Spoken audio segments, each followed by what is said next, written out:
An update now on the daunting challenge facing sea turtles trying to nest along parts of the Treasure Coast. The recent stormy weather had created some natural barriers along our shore. In a story you'll see only on 5, John Shainman is live along Hutchinson Island with what was done over the weekend to help. John? Instead of raking leaves, a group of environmentalists this weekend were raking the sand, reshaping this part of the beach in an effort to try to remove some of the natural barriers. This was all reconstructed.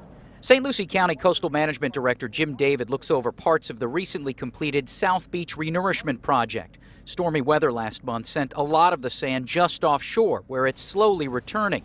In its place, some steep escarpments or cliffs.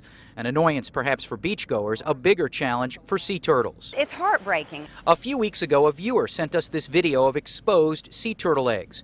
State and federal environmental groups decided last week to give the go-ahead to a pilot project to reshape parts of the shoreline here. If you have a vertical slope, that makes it very difficult for them to climb up it. So what we did was we scraped off the top of the slope, pushed it down along the edge, and then raked it smooth, with the idea being that's the kind of slope they can climb up with no trouble.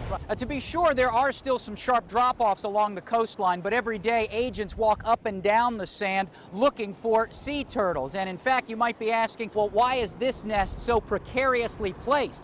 Well, according to the Fish and Wildlife Conservation Commission, you're not allowed to disturb the sand within 75 feet of any nest. 5 spots along this 3.5-mile stretch of shore were raked over. Crews will watch to see if the turtles use these smoother pathways to build their nests. Despite the cliffs here, it's actually been a great season so far for turtle nesting. Along this 3.5-mile stretch of shoreline, more than 800 nests have been counted so far, and we're only halfway through nesting season. That's already a higher number than all of the nests found last year in total. We're live on Hutchinson Island. John Shainman, WPTV News Channel 5.